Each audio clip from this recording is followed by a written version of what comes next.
Enjoy this Wild Soul Gathering production. I'm Dr. Sandra Marie. Pour yourself a really tall glass of spiritual curiosity and join me for the Happy Hour for the Spiritually Curious podcast. In the spirit of happy hour, cheers to some new insights, peace, revitalization, and perhaps an aha moment that may change your life.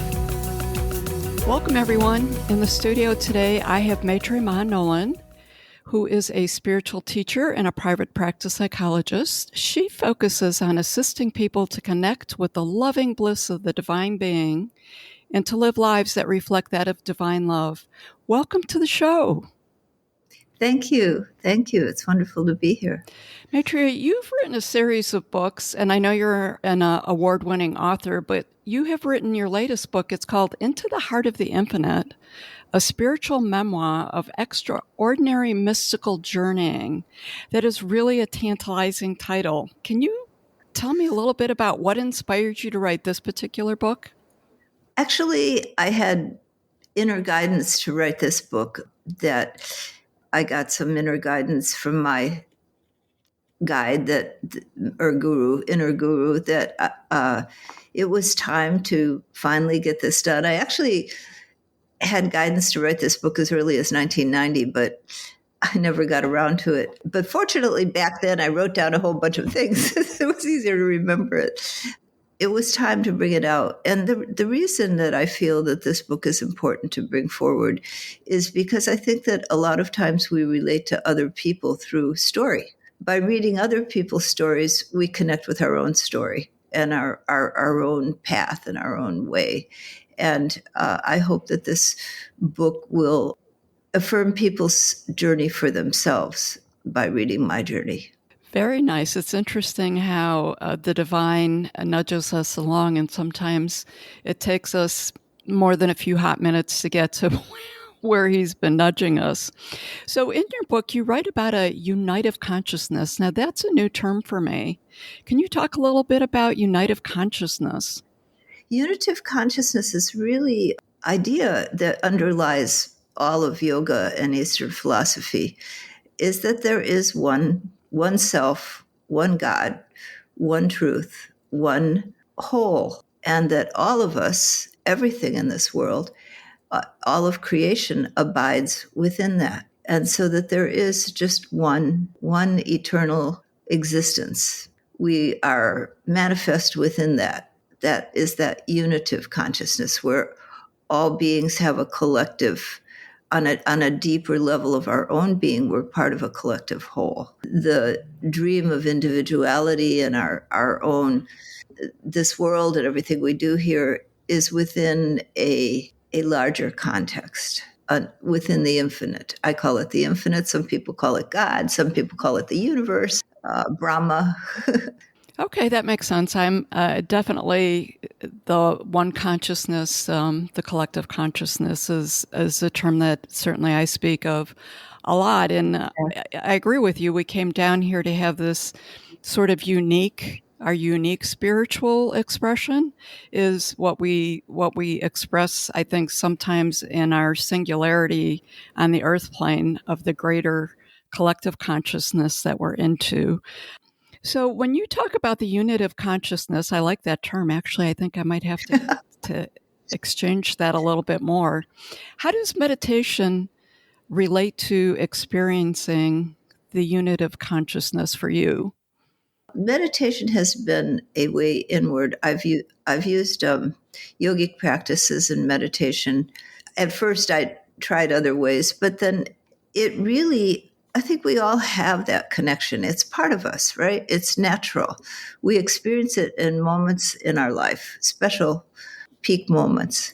But when we meditate, we cultivate our ability to calm the chatter in the mind and just sink down into that unitive consciousness if we go deep in our meditation. And so to one degree or another, we come close to that and we feel the love, we feel the bliss, we may feel awe. We connect with that divine consciousness. But it takes concentration, just sort of relaxing all of the everyday engagements and calming the mind. And so there are a variety of meditation techniques that people use to do this. But the idea is to get to a deeper state where you have access to your deeper nature. Okay, so you mentioned that people do things a little bit differently and how they get there might be a different path. Right now, there's a lot happening globally, and I certainly know that you have a pretty significant global footprint, and we can get into that a little bit also maybe. But there's many people, especially at this current time, that seem to be going through awakening experiences in higher levels than we've seen before historically on the planet. And for some, it's very conscious, and for many, it's unconscious, but this awakening experience is still happening for them. As a spiritual teacher, and I know you've been at this for a really long time, how do you think we can best support these newly awakening people at this particular time with everything that's going on? There's a lot of podcasts, which are ways to reach people, and books. And that's why I put my book out. These are ways that we can reach people and do what you're doing. Bring the love, the wisdom, the understanding, support people in believing in themselves, because we're in a transition of consciousness. Actually, it's not just a transition, it's a transformation. And when you have transformation, you move from one frequency level to another. And I think we're doing this collectively. But what happens when you have transformation, whether it's personal or collective, and I do talk in my book about spiritual transformation a lot and what that means. But when you have transformation, you're changing levels. And so there's a lot of deconstruction that goes on in the process for your old way of being to fall away and you to really come to a new level of your own inner understanding. A lot of times there's turmoil because what has been is falling away and what is going to be is beginning to form. I think we're in that process collectively. And so I think I would really support people. The most important message I feel is to let people know to believe in themselves, to believe in their own experience, to know that there is love and that there is support, and that the collective consciousnesses or the unitary whole is a supportive wholeness of being that really supports your transformation and supports your being as you go through tough times when they come about. And I think we've had such a material culture that sometimes it's hard for people to believe in their inner experience, believe in love, believe in themselves, because we've been taught to believe in material gain and things that are objective out in the external world. So people sometimes negate their own personal inner experience and their own mystical experiences, which kind of maybe defy their outer belief systems or the society in which they live.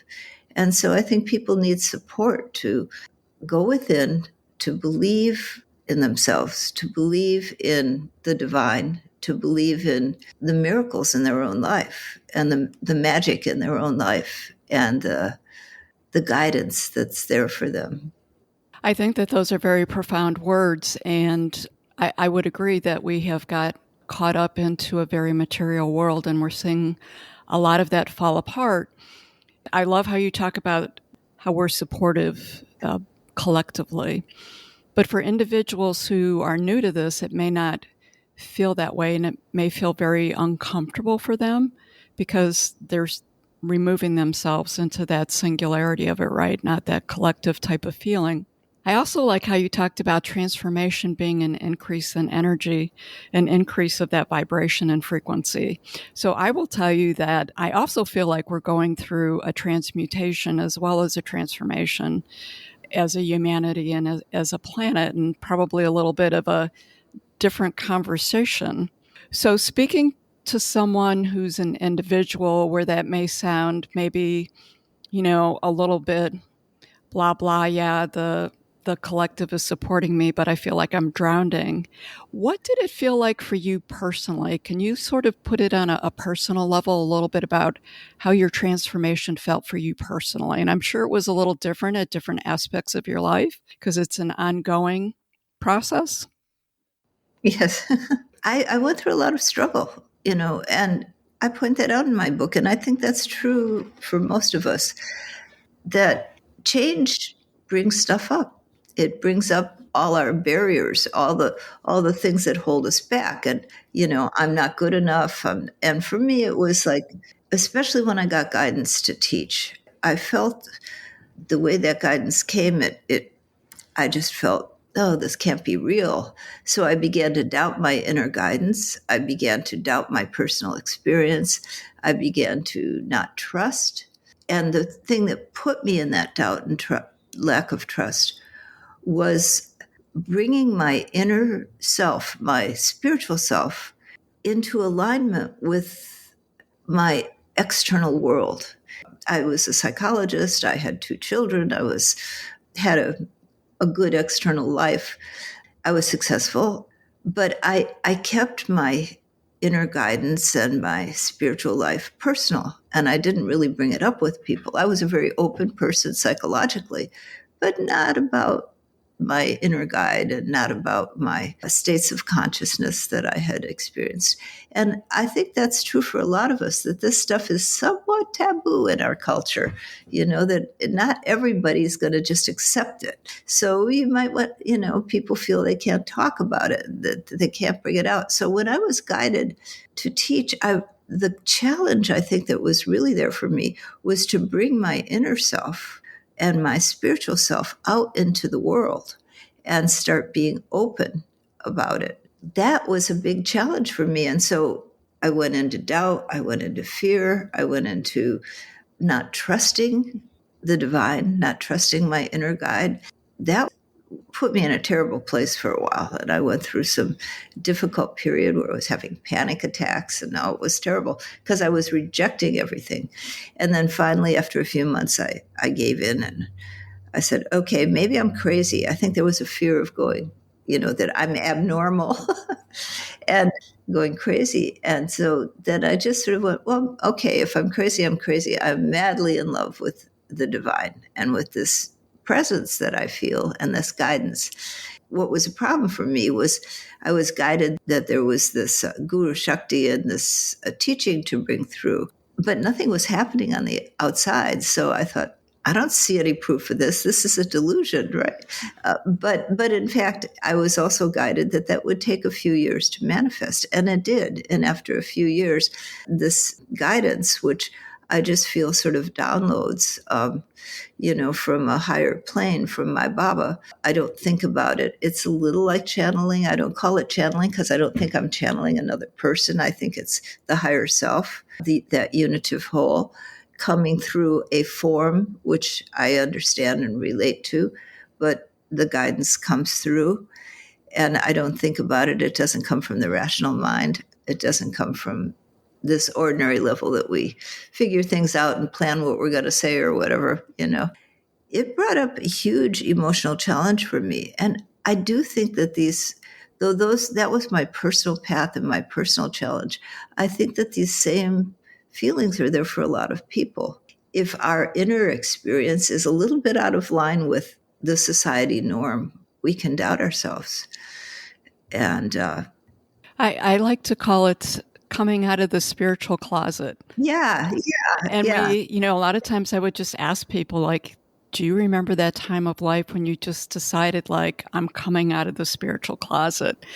And I talked once on the show and I said, I really felt like I was out of the spiritual closet. And in some of the interviews and discussions I had with people and topics that were coming up, I realized that I really wasn't fully out of the spiritual closet. Wow. So I do think I am now, but who knows? Something may come up and I'll go, perhaps not. Yeah. It's because we have such a material based culture. Our science was materially based for the last 400 years. And we're only now through new science and physics, we're beginning to come to an understanding of of the universe in a different way. I think we are at a point where some of our locked down black and white understandings of things are beginning to soften. But it is scary. I worked for years for something called the Spiritual Emergence Network or Spiritual Emergency Network. And the fine line between the psychosis and delusion, mysticism and vision, it's like, where's that line? How do you know what side of that line you're on? How do you know that your experiences are valid and not a delusion? How do you know to trust what you're receiving? How do you know to believe? And so these are the doubts that pour in from our society, which is very sort of a little bit rigid about what's reality and what isn't. Right. They like to put you on meds. So I think that's a really valid point because I'm sure there's people listening to this podcast who question that. Yeah. Yeah. You question yourself, right? You question the validity of what's happening to you, particularly if you have mystical experiences or you receive divine guidance, what's real. And I think in a less material culture, we would have less issues with that. But in our culture, it's unacceptable. I would agree. Sometimes mysticism is unacceptable. I would agree. Where in one culture, in an Eastern culture, it might be revered. Here, you might end up in a mental hospital, and I don't say that sarcastically. So that being said, would you be willing to share one of your mystical experiences? You've brought it up a few times. I know that you write about it in your book. And I think that it would be interesting to hear one of them. I put you on the spot there. It's okay. For me, my path evolved from during my meditation. Actually, it started when I was young that I had some experiences of a divine presence. And then during my meditation, this touching in and out of this divine presence sense, either as the cosmic unitive whole or as this sense of a holy presence, was flowing in and out of points of my life. And I was so drawn to it. But there were times when I felt like I reached for the stars and crashed and burned. Then when I was in my early 20s, this presence came to me and I felt such love and such fear of that I was insane because I lived in Southern Illinois and I didn't know anything about anything. And I thought maybe I'm crazy. Nobody listens to inner voices, But I had this incredible guidance with it. When this presence came, it was so beautiful that I just fell in love. It was a deep, holy presence and he said that he was to Baba, to call him Baba. During that time, a lot of mystical experiences happened where I went into a deep state of connection to the divine. And I would go into deep states of unitive bliss. And then I would come out of it and I would move into states of doubt, worry that I was going insane. And I was flowing in and out of these two cycles, but outer circumstances seemed to flow along with it, but felt that the inner guru was this Baba who had come, this holy being, was all that I had ever imagined. It was a love that was stronger than any human love I had ever experienced or knew about. And it was like it was love. Baba was love personified. And it went through a period of going in and out like that. And then a period of where every word that was spoken became a drop of divine quality, like perfect love, absolute love would be embodied in a single word dropped into my mind like a drop from the eternal. And then a word would be a drop of absolute justice, absolute beauty, like a crystal with different facets. And each of these divine qualities would just sort of drop into my mind. And each one was so stunning. It stuns the mind because these qualities in human life are like dimmed compared to in divine presence. It's like this world is black and white compared to color. It was so intense, so exquisite. And it's hard to even exist in the presence of such holiness, such exquisiteness. It's when I've really experienced it deeply, it just brings tears to the eyes. And you can't really be in that presence in your normal self. It just is so beautiful. It's beyond knowing. That's my experience of the divine. Well, thank you for sharing that. Wow, it just sounds so absolutely beautiful. For the average person out there who is just trying to figure this all out, how would you give some recommendations to assist them with accessing divine consciousness? Meditation is really cultivating a practice to be in silence, to open your heart, to let go and surrender. We spend most of our life fearing what we don't want and trying to acquire what we do want. And this is actually the human condition of suffering, because it's a struggle, right? And we're always trying to push one thing away and trying to grab another, and we never fully succeed. And then we get old and we die, and we don't win that game. Contacting the infinite is not that process of acquiring. If you try to grab it, it's much larger than you, and it's going to just flow through your fingers. What you can do is let go, surrender. Just say, I'm here. Open your heart and just listen. Guidance may come to you in all kinds of ways, through a bird chirping, through the sun coming out at a certain moment. I remember one person said when they would think they needed guidance, they'd inevitably see a signpost that would say something that was the guidance they needed. The divine is everywhere and speaks to us in many ways. For me, it speaks as an inner presence of a voice. But we can feel that presence and we can open to it wherever we are. Meditation is the way to allow yourself to sort of get over all of the things you're normally involved in your life and quiet the mind through a spiritual practice and bring yourself to a place where you can settle in and begin to open. And hopefully your meditation practice is not rote and from the head, intellectual, but something that comes from the heart, something that is opening you to higher consciousness, to the infinite.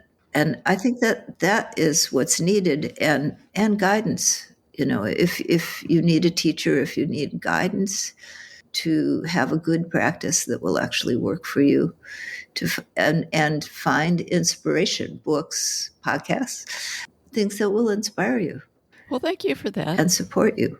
So, speaking of podcasts, tell me about your Baba Talks. Or maybe I should go back. You've mentioned Baba a couple of times in our brief conversation today. Tell me a little bit about Baba and your Baba Talks. Okay, well, I have an inner guide, and he guided me that his name is Baba. I also have a physical guru who has left his body at this point, but his name was Sri Sri Anandamurti. He lived in India, and I spent time with him as well. And I felt a resonance between the inner guru and the outer guru, though I think both of those presences, really, the one embodied in my physical guru and the other in this subtle guru, they emanate from divine presence. And I think that that's really there for people, and finding that's important. The podcasts are these talks I give I call them Baba Talks, because I just open to that divine presence and that inner guidance, and I sort of melt back into it, and then this flow of comes and a talk is given. And so I do those talks once or twice a week at this point, and people record them.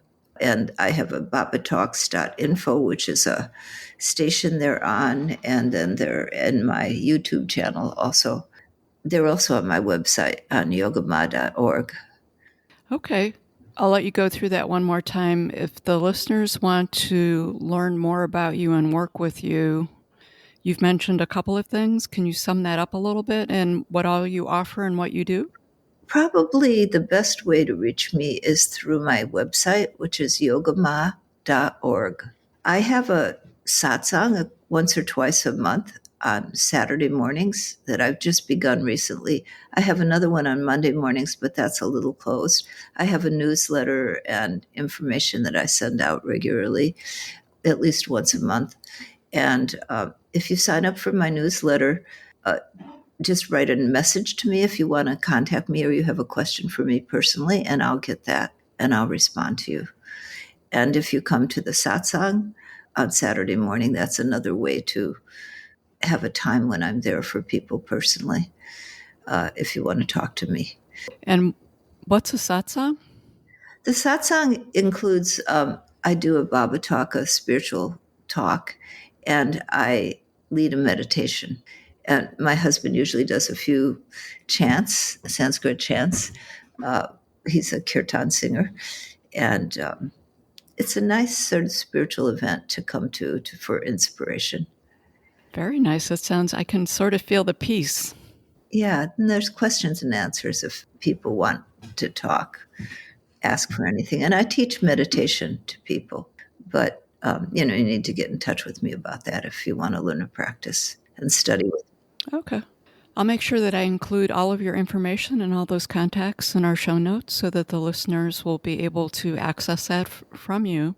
Is there any other excerpts or parts of the book that you would like to share with the listeners? It's a very tantalizing title, so I don't know what else you'd like to tantalize them with. It's a book about spiritual journey. I go through a series of mystical experiences, and as it evolves through, I think it brings you through an evolution of consciousness, which some people reading it find they move through that with the book into more of that unitive state of wholeness. It really brings through my mystical experiences. I hope that can bring that same experience for other people of their mystical life and support it. Okay. Well, you said it has a little bit of an energetic stamp to it, so that there's going to be some energy exchange that goes with this also. Yeah, I have gotten very, very good reviews from everybody who's read it. Okay.